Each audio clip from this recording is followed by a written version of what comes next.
ഇന്നത്തെ നമ്മളുടെ 6:20 പ്രഭാതമാണിത്.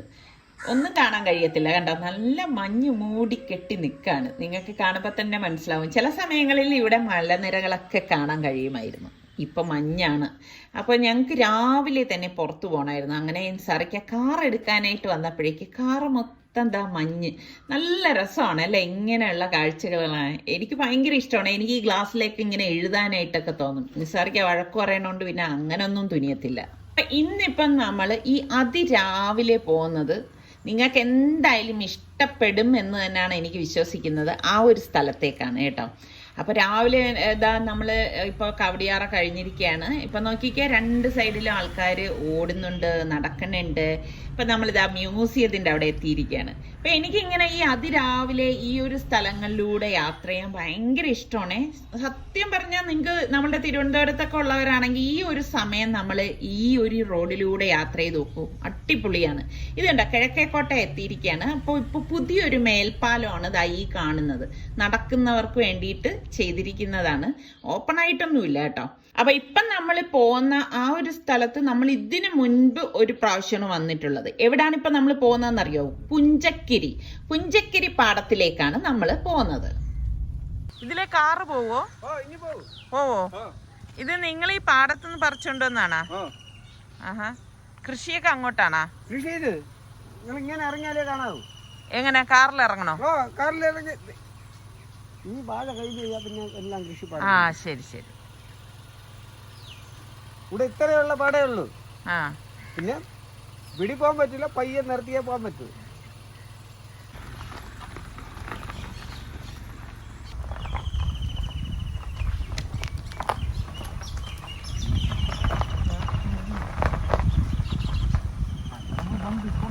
ഇത് തന്നെ, ഇതിന്റെ അപ്പുറത്ത് അങ്ങാണ്ടാണ് നമ്മളന്ന് വന്നത്. ഇവിടെ ഏത് ടൈപ്പ് മീൻ കിട്ടും? ഇവിടെ ചേറ്, ബ്രാല്, വളർത്തു മീൻ അങ്ങനെയുള്ളത്. മുൻപ് ഒരു പ്രാവശ്യം സൽമാനാണ് ഞങ്ങളെ ഇവിടെ കൊണ്ടുവന്നത്. പക്ഷെ ഞങ്ങൾക്ക് അങ്ങനെ വഴിയൊന്നും അറിയത്തുമില്ല. പക്ഷെ ഇവിടെ എത്തിച്ചേർന്നപ്പോൾ ഉണ്ടല്ലോ, അടിപൊളി സ്ഥലം വെച്ചാൽ പ്രകൃതി ഭംഗി നമുക്ക് ആസ്വദിക്കാൻ പറ്റിയൊരു സ്ഥലമാണ്. ഒരുപാട് കൃഷിയിടങ്ങൾ അന്നുണ്ടായിരുന്നു. പക്ഷെ ഇന്ന് ഞാനിവിടെ കീര മാത്രമേ കണ്ടുള്ളൂ. മറ്റു കൃഷികളൊന്നും അങ്ങനെ സജീവമായിട്ടൊന്നും ഇവിടെ ഇപ്പം ഈ ഒരു സീസൺ ആയതുകൊണ്ടായിരിക്കാം കണ്ടില്ല. അവർ പറഞ്ഞു പാടത്ത് വെള്ളം കയറിയെന്ന്. എന്ത് മീനാണ്? കരിമീന്, വരാല്. കരിമീനുണ്ടല്ലോ. ഈ വലയെന്ന് വിടിയിച്ചെടുക്കുന്ന ഒരു പാട് തന്നെ അല്ലേ?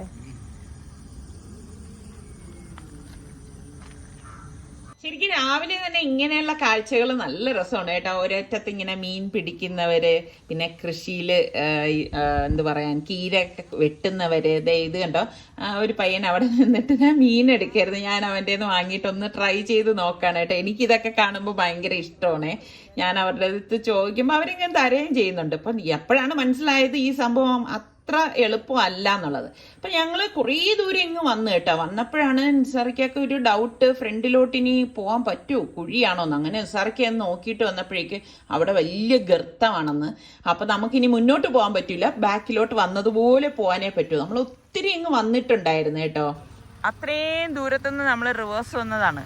വേണ്ട, അതും ഭയങ്കര കുണ്ടും കുഴിയും ആയിരുന്നു. അങ്ങോട്ടും വണ്ടി മുന്നോട്ടേക്ക് പോകത്തില്ല. അങ്ങനെ നമ്മൾ ആ ഫുള്ള് റിവേഴ്സ് വന്നിരിക്കുകയാണ്. പെട്ടെന്ന് പറഞ്ഞാൽ മതി.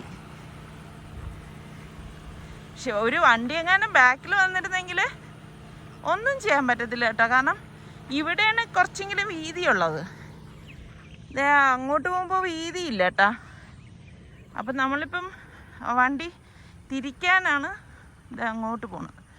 അവിടെ പോയിട്ട് വേണം ആ റോഡിൽ പോയിട്ട് വണ്ടി തിരിക്കാൻ. ഇവിടെ വന്നേ നമുക്ക് തിരിക്കാൻ പറ്റത്തുള്ളായിരുന്നു കേട്ടോ. ഇത്രയും നമ്മൾ ചുറ്റിതോ അവിടെ ഉണ്ടോ, അവിടെ നിന്ന് ഇത്രയും നമ്മൾ റിവേഴ്സ് വന്നു.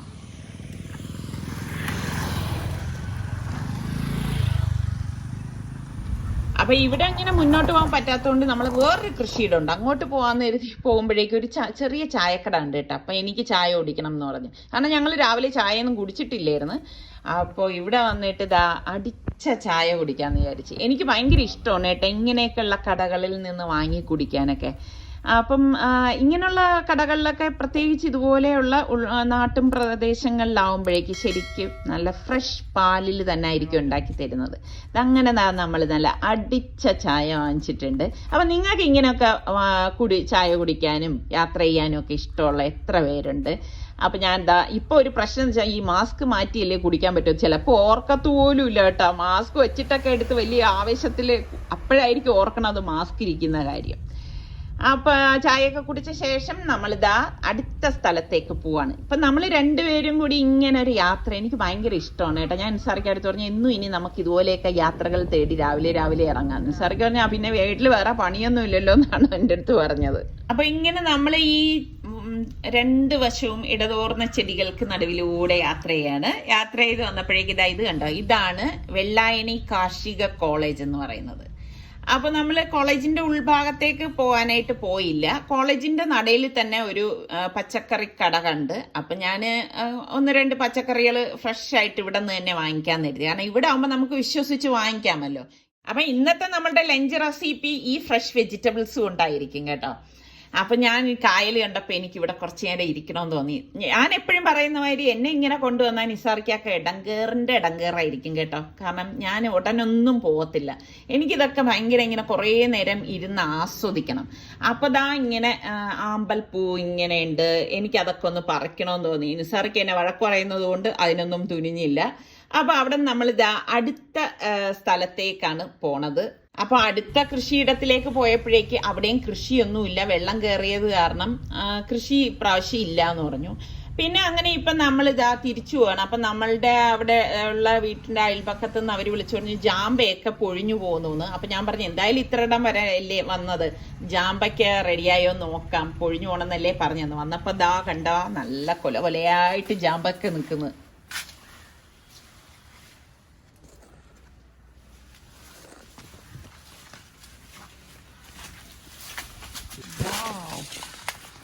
ഇതെന്താ, നമ്മൾ പണ്ട് നട്ട ജാമ്പയാണ്.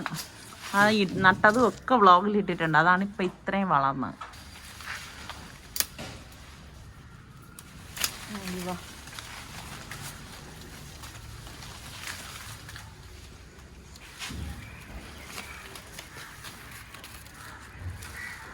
പിന്നെ ജാമ്പയ്ക്കൊക്കെ പറിച്ച് വരുന്ന വഴിയിൽ നമ്മൾ ഭക്ഷണം കഴിക്കാനായിട്ട് കയറി. എപ്പോഴും നമ്മൾ ദോശയാണ് ഇതുപോലെ പുറത്ത് പോകുമ്പോൾ കഴിക്കണത്. ഇന്നിപ്പോൾ പൂരി കഴിക്കാനൊരു പൂതി. അങ്ങനെ ഞങ്ങൾ രണ്ടാളും പൂരി ബജി വാങ്ങിച്ച് കഴിക്കുകയാണ്. അപ്പം നമ്മളിതാ ഇങ്ങനെ പിള്ളേർക്കുള്ളത് ഞങ്ങൾ പാഴ്സലാക്കത്തേ ഉള്ളൂ കേട്ടോ ഇങ്ങനെയൊക്കെ വരുമ്പോഴേക്ക്. അപ്പം ഇതൊക്കെ ഇങ്ങനെ ചൂടോടെ കൂടി രാവിലെ കഴിക്കുമ്പോൾ നല്ല ടേസ്റ്റാണ് കേട്ടോ.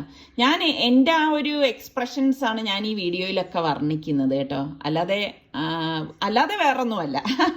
എന്നെ അറിയുന്നവർക്ക് എൻ്റെ സ്വഭാവ രീതികളും ഇപ്പം ഏകദേശം അറിയാമെന്ന് തോന്നുന്നു. അപ്പോൾ നല്ല അടിച്ച കോഫിയൊക്കെ കുടിച്ച ശേഷം നമ്മളിതാ നേരെ വീട്ടിലേക്ക് പോവുകയാണ്. അപ്പോൾ നമ്മൾ ഫ്രഷ് ആയിട്ട് വാങ്ങിച്ചുകൊണ്ട് വന്ന ബീട്രൂട്ട് നല്ല ചെറിയ ബീട്രൂട്ട്, അത് ഞാനൊരു 3 എണ്ണം എടുത്തിട്ടുണ്ട്.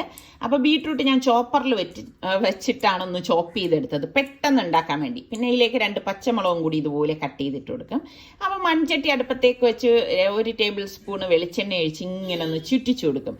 ഈ മൺചട്ടി ഞാൻ ഇതിനു മുൻപ് വാങ്ങിച്ചതാണ്. അപ്പോൾ ഞാൻ കഞ്ഞിവെള്ളം ഒഴിച്ച് വെച്ചിരുന്നിട്ട് എടുത്തതാണ് കേട്ടോ, വേറെ ഒന്നും ചെയ്തില്ല. അപ്പോൾ ഇതിലേക്ക് കടുകും ചെറിയ ജീരകവും ഇട്ട ശേഷം നമുക്ക് ഇതിലേക്ക് വറ്റൽമുളക് ഇട്ട് കൊടുക്കാം. വറ്റൽമുളകും ഇട്ട് കുറച്ച് കറിവേപ്പിലയും കൂടി ഇതുപോലെ ഇട്ട് പൊട്ടിച്ച ശേഷം നമ്മൾ ഈ ബീട്രൂട്ടും പച്ചമുളകും കൂടി ഇതിലേക്ക് ഇട്ടിട്ട് ഒന്ന് വഴറ്റി കൊടുക്കാം. അപ്പോൾ ആദ്യമായിട്ട് ഒന്നും അറിഞ്ഞുകൂടാത്തവർക്ക് കുക്ക് ചെയ്യാൻ പറ്റിയ ഐറ്റംസാണ് ഇന്ന് ഞാൻ ഉണ്ടാക്കാൻ പോണത് കേട്ടോ. എന്നിട്ട് ഇതിലേക്ക് നമുക്ക് പാകത്തിനുള്ള ഉപ്പും 1/2 ടീസ്പൂൺ മഞ്ഞൾപ്പൊടിയും 1 ടീസ്പൂൺ മുളക് പൊടിയും കൂടി ഇട്ടിട്ട് ഒന്ന് ഇളക്കി കൊടുക്കാം. മുളക് പൊടി എന്ന് പറയുമ്പോൾ ഞാൻ കാശ്മീരി ചില്ലിയാണ് ഉപയോഗിക്കുന്നത് കേട്ടോ. ഇവിടെ അധികം എരിവ് ഞാൻ ഉപയോഗിക്കാറില്ല. പിന്നെ നമ്മൾ 2-3 വെളുത്തുള്ളി അല്ലി തോലോടുകൂടി നന്നായിട്ട് കഴുകി ചതച്ചതും കൂടി ഇട്ടിട്ടുണ്ട്. അതും കൂടി ഇട്ട് നന്നായിട്ടൊന്ന് ഇളക്കി കൊടുക്കും. പെട്ടെന്ന് വേകുന്ന വെജിറ്റബിളാണ് നമ്മുടെ ബീട്രൂട്ട് എന്ന് പറയുന്നത്. അപ്പോൾ അത് മൂടി വെക്കൊന്നും വേണ്ട. അപ്പോൾ ഞാൻ 2 പിടി തേങ്ങ എടുത്തിട്ടുണ്ട്. അത് ഡയറക്റ്റ് ഇതിലേക്ക് ഇട്ടിട്ട് ഇതുപോലെ ഒന്ന് ഇളക്കി കൊടുക്കും. നല്ലതുപോലെ എല്ലാം ചേർത്തിട്ടൊന്ന് ഇളക്കി മിക്സ് ചെയ്ത് കൊടുക്കുക. അപ്പോൾ മീഡിയം ഫ്ലെയിമിലാണ് ഞാൻ ഇപ്പോൾ വച്ചിരിക്കുന്നത്. അതുകൊണ്ട് തന്നെ പെട്ടെന്ന് ഇത് വെന്ത് കിട്ടുകയും ചെയ്യും. എല്ലാം പെട്ടെന്ന് റെഡിയാവും. അപ്പോൾ നമ്മുടെ ബീട്രൂട്ട് തോരൻ ഇവിടെ റെഡി ആയിട്ടുണ്ട്. ഇത്രയേ ഉള്ളൂ സംഭവം കേട്ടോ. അപ്പൊ അടുത്ത് ഞാൻ ഉണ്ടാക്കാൻ പോകുന്നത് വഴുതനങ്ങയാണ്. വഴുതനങ്ങ ചെറുതാണ് കേട്ടോ. അപ്പൊ ഞാൻ ഇത് നന്നായിട്ട് കഴുകി എടുത്തിട്ടുണ്ട്. ഈ ഭാഗം കട്ട് ചെയ്ത് മാറ്റിയിട്ട് ഞാൻ ഇങ്ങനെ നെടുകെ കീറി നോക്കും. എപ്പോഴും വഴുതനങ്ങയില് മറ്റേ പുഴു ഉണ്ടാവും. ഇങ്ങനെ തുറന്നു നോക്കിയ ശേഷം ഇത് കട്ട് ചെയ്തെടുക്കത്തുള്ളൂ. നിങ്ങൾ ഇതിന് എന്താണ് പേര് പറയണത്? വഴുതന തന്നെ ആണോ? അപ്പൊ ഞാനിതെല്ലാം കട്ട് ചെയ്തെടുത്തിട്ടുണ്ട്. അടുത്ത് ഞാൻ മൺചട്ടി തന്നെയാണ് ഇത് അടുപ്പത്തേക്ക് വെച്ചിട്ട് ഒരു 1.5 ടേബിൾ സ്പൂൺ വെളിച്ചെണ്ണ ഒഴിച്ചിട്ട് ഇതുപോലെ ചുറ്റിച്ചു കൊടുക്കും. ഇങ്ങനെ ചുറ്റിച്ചു കൊടുക്കണമെന്ന് വെച്ചാൽ ചട്ടി പുകയാതിരിക്കാനാണ്. പിന്നെ ഇതിലേക്ക് ഞാൻ ഏകദേശം 1 ടീസ്പൂണോളം കടുകും വറ്റൽമുളകും കൂടി ഇതുപോലെ ഒന്ന് കട്ട് ചെയ്തിട്ട് കൊടുത്ത ശേഷം കുറച്ച് കറിവേപ്പിലയും പിന്നെ നമ്മൾ ഈ കട്ട് ചെയ്ത് വെച്ചിരിക്കുന്ന വഴുതന ഉണ്ടല്ലോ അതും കൂടി ഈ ചട്ടിയിലേക്ക് ഇട്ട് കൊടുക്കാണ്. അപ്പൊ എൻ്റെ അടുത്ത് പലരും ചോദിച്ചിട്ട് എന്തേ ചട്ടി കാണിച്ചില്ലല്ലോ എന്ന്. ഞാൻ കാണിക്കുന്നുണ്ടായിരുന്നു, നിങ്ങൾ കാണാത്തതാണ്. ഇതിലേക്ക് പാകത്തിനുള്ള ഉപ്പിട്ട് കൊടുക്കുകയാണ്. എന്നിട്ട് നന്നായിട്ടൊന്ന് ഇളക്കി കൊടുക്കണം. അപ്പൊ നിങ്ങൾ ഈ ചില വീഡിയോസ് അതായത് ഓൾട്ടർനേറ്റീവ് ആയിരിക്കില്ല കാണുന്നത് കേട്ടോ. അപ്പൊ അതിലേക്ക് ഞാൻ 1 ടീസ്പൂൺ മഞ്ഞൾപ്പൊടിയും കൂടി ചേർത്തിട്ടുണ്ട്. എന്നിട്ട് നന്നായിട്ടൊന്ന് ഇളക്കി കൊടുക്കാം. അപ്പൊ അതുകൊണ്ടാണ് ഞാൻ ഈ ചട്ടിയിൽ ഉണ്ടാക്കണ വീഡിയോ ചിലപ്പോൾ നിങ്ങൾ കാണാതെ പോയത് കേട്ടോ. ഞാൻ എന്ത് വാങ്ങിച്ചാലും അത് അപ്പം തന്നെ ഉണ്ടാക്കും. നമ്മളുടെ സ്ഥിരം വ്യൂവേഴ്സിന് അത് നന്നായിട്ട് അറിയാം. അപ്പൊ നല്ലതുപോലെ ഇളക്കി ഒന്ന് വെന്ത ശേഷം ഇതിലേക്ക് ഞാൻ 1.5 ടീസ്പൂൺ കാശ്മീരി ചില്ലി പൗഡറും 1/2 ടീസ്പൂൺ ചെറിയ ജീരകം ക്യൂമിൻ സീഡിന്റെ പൗഡറില്ലേ, ചെറിയ ജീരകത്തിന്റെ പൊടിയും കൂടി ഇട്ടിട്ട് നന്നായിട്ടൊന്ന് ഇളക്കി എടുക്കുമ്പം നമ്മളുടെ വഴുതനങ്ങ മെഴുക്ക് പുരട്ടിയും ഇവിടെ റെഡി ആയിട്ടുണ്ട്. എളുപ്പമല്ലേ ഇത് ഉണ്ടാക്കാൻ? അപ്പൊ ഇനി ഞാൻ ഉണ്ടാക്കാൻ പോകുന്നത് ഒരു കിടുക്കാച്ചി ഐറ്റമാണ് കേട്ടോ. അതിന് ഞാൻ 1.5 കപ്പ് തേങ്ങ, ഒരു ചെറിയ പീസ് ഇഞ്ചി, ഒരു ചെറിയ പീസ് പുളി, പിന്നെ കുറച്ച് കറിവേപ്പില, ചെറിയ ഉള്ളി, പിന്നെ കണ്ട 1 ടേബിൾ സ്പൂണ് തരിതരിപ്പായിട്ടുള്ള മുളക്, പാകത്തിനുള്ള ഉപ്പ്, പിന്നെ കാശ്മീരി ചില്ലി പൗഡർ ഒരു ടീസ്പൂൺ ഇട്ടിട്ടുണ്ട്. എന്നിട്ട് നമുക്ക് ഇത് മിക്സിയുടെ ജാറിലേക്ക് ഇട്ട് കൊടുക്കുകയാണ്. ഇതിലേക്ക് ഞാൻ ഉപ്പിലിട്ട നെല്ലിക്ക 2 എണ്ണം ഇതുപോലെ ഒന്ന് കട്ട് ചെയ്തിട്ട് കൊടുക്കണം. നിങ്ങളുടെ കയ്യിൽ നെല്ലിക്ക ഇതുപോലെ ഉപ്പിലിട്ട ഉണ്ടെങ്കിൽ അതും കൂടി ഇട്ട് കൊടുക്കുക കേട്ടോ. അപ്പോഴാണ് അതിൻ്റെ ഒരു കിടുക്കാച്ചി ടേസ്റ്റ് വരുന്നത്. എന്നിട്ട് ഇത് ഇതുപോലെ ഒന്ന് കറക്കിയെടുക്കും. ഒട്ടും വെള്ളം ചേർക്കരുത്. നമ്മളുടെ അടിപൊളി ചമ്മന്തി ഇവിടെ റെഡി ആയിട്ടുണ്ട്. ശരിക്കും പറഞ്ഞാൽ എനിക്ക് ഈ ചമ്മന്തി നമ്മളിങ്ങനെ ഉരുട്ടി എടുത്ത് വെക്കുമ്പോൾ ഉണ്ടല്ലോ, ഈ ചമ്മന്തിക്ക് ഒരു പ്രത്യേക ടേസ്റ്റ് ആണ് കേട്ടോ. ഞാൻ 1ാം ക്ലാസ്സിലൊക്കെ പഠിക്കുമ്പം അമ്പിളി എന്ന് പറയുന്ന ഒരു കൂട്ടുകാരി ഉണ്ടായിരുന്നു. ആ അമ്പിളി എന്നും ചമ്മന്തി കൊണ്ടുവരും. ഞാൻ അമ്പിളിയുടെ ചമ്മന്തി എപ്പോഴും എടുത്ത് കഴിക്കുമായിരുന്നു കേട്ടോ. ആ ഒരു രുചിയാണ് എനിക്ക് ഈ ചമ്മന്തിക്ക് കിട്ടുന്നത്. ഇന്നിപ്പോൾ അമ്പിളി എവിടെയാണെന്നൊന്നും എനിക്ക് അറിയത്തില്ല. ഇനി അമ്പിളിയെ ഞാൻ കണ്ടാൽ പോലും ചിലപ്പോൾ തിരിച്ചറിയണം എന്നുമില്ല. അപ്പോൾ ഞാൻ ഈ ചമ്മന്തി എടുക്കുമ്പോൾ ഒക്കെ ഞാൻ അമ്പിളിയെ ഓർക്കും. അല്ല അടിപൊളി ചമ്മന്തിയാണ് കേട്ടോ. അപ്പോൾ ട്രൈ ചെയ്ത് നോക്കണേ. അപ്പൊ ഞാൻ അടുത്തുണ്ടാക്കാൻ പോണത് നല്ല വെണ്ടയ്ക്ക വെച്ചിട്ടൊരു ഐറ്റമാണ്. വെണ്ടയ്ക്ക ഞാൻ ഇതുപോലെ ഒന്ന് അതിൻ്റെ 2 അറ്റവും കട്ട് ചെയ്ത് മാറ്റിയിട്ട് വട്ടത്തിന് അത്യാവശ്യം ഈ ഒരു കനത്തിലേ അരിഞ്ഞെടുക്കത്തുള്ളൂ കേട്ടോ. അപ്പോൾ വെണ്ടയ്ക്ക എല്ലാം ഞാനിവിടെ അരിഞ്ഞെടുത്തിട്ടുണ്ട്. അപ്പോൾ 2 പച്ചമുളക് ഞാൻ ചേർക്കുന്നുണ്ട്. അപ്പം നിങ്ങളുടെ എരിവിൻ്റെ പാകത്തിന് പച്ചമുളക് ഇതിലേക്ക് ചേർത്ത് കൊടുക്കണം. പിന്നെ വേണ്ടത് ഇഞ്ചിയാണ് കേട്ടോ. ഇതുപോലെ ഒരു പീസ് ഇഞ്ചി മസ്റ്റായിട്ട് വേണം, എങ്കിലേ ഈ കറിക്ക് ടേസ്റ്റ് ഉള്ളൂ. അപ്പം ഇഞ്ചി കുനുകുനാന്ന് അരിഞ്ഞെടുക്കണം കേട്ടോ. അപ്പം നിങ്ങൾ പറയും ഞാൻ ഇന്ന് എളുപ്പമുള്ള കറികളല്ലേ കാണിച്ചത്. അപ്പോൾ പാനിലേക്ക് വെളിച്ചെണ്ണ ഒഴിച്ചിട്ട് കടുകിട്ട് പൊട്ടിച്ചു കൊടുക്കണം. പിന്നെ നമുക്ക് ചെറിയ ജീരകം ഉണ്ടല്ലോ, അതും ഉലുവയും കൂടി ഇട്ട് കൊടുക്കണം. ഏകദേശം ഒരു 2 ടേബിൾ സ്പൂണോളം വെളിച്ചെണ്ണ ഇട്ടിട്ടുണ്ടായിരുന്നു. എന്നിട്ട് നമുക്ക് കറിവേപ്പിലയും വറ്റൽമുളകും ഇതുപോലെ ഇട്ട് കൊടുക്കണം കേട്ടോ. ഇട്ട് കൊടുത്ത് ഇതുപോലെ ഒന്ന് വഴറ്റിയ ശേഷം നമ്മൾ ഈ അരിഞ്ഞു വെച്ചിരിക്കുന്ന വെണ്ടയ്ക്ക ഉണ്ടല്ലോ, വെണ്ടയ്ക്കയും പച്ചമുളകും ഇഞ്ചിയും അതും കൂടി ചേർത്തിട്ട് നല്ലതുപോലെ ഒന്ന് വഴറ്റണം. എപ്പോഴും ഞാൻ പറയും വെജിറ്റബിൾസിൻ്റെ കളർ നഷ്ടപ്പെടാനും പാടില്ല, അതിൻ്റെ ഗുണം പോകാനും പാടില്ല. ആ ഒരു രീതിയിൽ വേണം നമ്മൾ റെഡിയാക്കി എടുക്കാൻ. അല്ലാതെ വെണ്ടയ്ക്ക ഇട്ട് വാട്ടി കുഴച്ച് കളർ മാറ്റിയെടുക്കേണ്ട കാര്യമില്ല. ഇതിലേക്ക് നമുക്ക് പാകത്തിനുള്ള ഉപ്പിട്ട് കൊടുക്കണം. അപ്പോൾ ഇത് ഞാനൊരു മീഡിയം ഫ്ലെയിമിൽ വെച്ചിട്ട് തന്നെയാണ് വഴറ്റിയെടുക്കുന്നത്. അപ്പോൾ വെണ്ടയ്ക്ക ഇവിടെ റെഡിയായി വരുന്നുണ്ട്. അപ്പോൾ ഇത്രയേ ഉള്ളൂ സംഭവം, പെട്ടെന്ന് റെഡിയായി കിട്ടും. അപ്പോൾ ഞാൻ തൈര് ഒന്ന് ഉടച്ച് എടുത്തിട്ടുണ്ട്. പാകത്തിനുള്ള ഉപ്പിട്ട് കൊടുക്കണം. ഈ തൈരിൽ ഇതുപോലെ വേണം ഒന്ന് ഉടച്ചെടുക്കാനായിട്ട്. അപ്പോൾ ചെറിയൊരു കട്ടി വേണം തൈരിന്, ഒരുപാട് അങ്ങ് മോരായി പോരുത് കേട്ടോ. അത് പ്രത്യേകം ശ്രദ്ധിച്ചിരിക്കണം. അപ്പോൾ നമ്മളുടെ വെണ്ടയ്ക്ക ഇതിൻ്റെ ഇടയിൽ തന്നെ റെഡി ആയിട്ടുണ്ട്. കണ്ടോ, കളറൊന്നും നഷ്ടപ്പെട്ടിട്ടില്ല. എന്നിട്ട് ഈ വെണ്ടയ്ക്ക നമുക്ക് ഈ ഉടച്ച തൈരിലേക്ക് ഇട്ട് കൊടുക്കാം. അപ്പോൾ ഇത്രയേ ഉള്ളൂ സംഭവം. എന്നിട്ട് ഇത് നല്ലതുപോലെ ഒന്ന് ഇളക്കി കൊടുക്കണം. ഇനി വേറെ ഒന്നുമില്ല കേട്ടോ. അപ്പം എനിക്ക് എപ്പോഴും കറിയൊക്കെ ഒരു ഭംഗി വേണം. അപ്പം ഞാൻ നോക്കിയപ്പോഴേക്കും ഇവിടെ മാതളം ഇരിപ്പുണ്ടായിരുന്നു കേട്ടോ.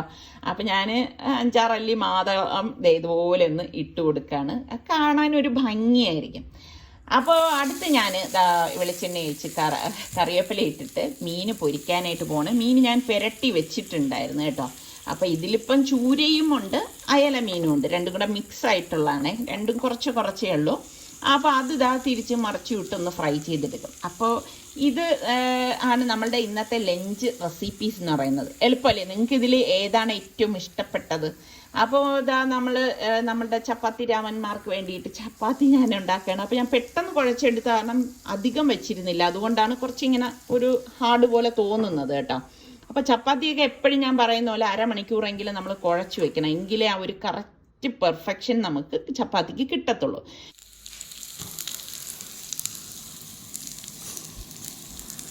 അപ്പോൾ ഇതാണ് നമ്മളുടെ ഇന്നത്തെ കിഡിലൻ ലഞ്ച് റെസിപ്പി എന്ന് പറയുന്നത്. അവർ ചോറ് കഴിക്കാത്തത് കൊണ്ടാണ് അവർക്ക് ചപ്പാത്തി ഉണ്ടാക്കിയത്. കണ്ടോ, ശരിക്കും പറഞ്ഞാൽ ഇത്രയും കറികളുടെ ഒന്നും ആവശ്യമില്ല. ഈ ഒരു ചമ്മന്തിയും തൈരും മാത്രം മതി കഴിക്കാനായിട്ട്. പിന്നെ ഫ്രഷ് ആയിട്ട് വെജിറ്റബിൾസ് ഒക്കെ കൊണ്ടുവരുമ്പോൾ നമ്മൾ എന്തായാലും അത് ഉണ്ടാക്കണമല്ലോ. എനിക്കങ്ങനെയാണ് കേട്ടോ. അതുകൊണ്ടാണ് ഞാൻ ഈ കറികളൊക്കെ ഉണ്ടാക്കിയത്. അപ്പം നിങ്ങൾക്ക് എല്ലാവർക്കും ഇന്നത്തെ നമ്മളുടെ ഈ റെസിപ്പീസൊക്കെ ഇഷ്ടമായെന്ന് വിശ്വസിക്കുന്നു. അപ്പം നമ്മളുടെ ചാനൽ സബ്സ്ക്രൈബ് ചെയ്യാതെ കാണുന്ന ആരെങ്കിലും ഒക്കെ ഉണ്ടെങ്കിൽ നിങ്ങൾക്ക് നമ്മളുടെ ചാനൽ ഇഷ്ടപ്പെട്ടാൽ സബ്സ്ക്രൈബ് ചെയ്യാനും ആ ബെല്ലൈക്കൺ പ്രസ് ചെയ്യാനും ഒന്നും മറന്നു വരുതേ. ബെല്ലൈക്കൺ പ്രസ് ചെയ്താൽ മാത്രമേ ഞങ്ങൾ വീഡിയോസൊക്കെ പോസ്റ്റ് ചെയ്യുമ്പോൾ നിങ്ങൾക്ക് നോട്ടിഫിക്കേഷൻ കിട്ടുകയുള്ളൂ. അപ്പം എനിക്കിന്ന് ചട്ടിയിൽ തിന്നാനാണ് പൂതി ഉണ്ടായിരുന്നത്. അതാണ് ഞാൻ ഈ ചട്ടിയിൽ എനിക്കുള്ള ചോറ് ഇതുപോലെ വെച്ച് കുഴച്ചെടുത്ത് കഴിക്കുകയാണ്. ഇതെല്ലാം കൂട്ടിയിട്ട് കഴിക്കുമ്പോൾ ഒരു ടേസ്റ്റ് ഉണ്ടല്ലോ. എന്താ ടേസ്റ്റ് ആണെന്നറിയാവോ? ഇത് ഇഷ്ടമുള്ള എത്ര പേരുണ്ട്? എനിക്ക് ഭയങ്കര ഇഷ്ടമാണ് കേട്ടോ ഇങ്ങനെ കഴിക്കുന്നത്. അപ്പം ഇനി നമുക്ക് അടുത്ത് നല്ല റെസിപ്പിയോ വ്ളോഗോ ഇട്ടൊക്കെ കാണാം. അതുവരയ്ക്കും എല്ലാവർക്കും ബൈ.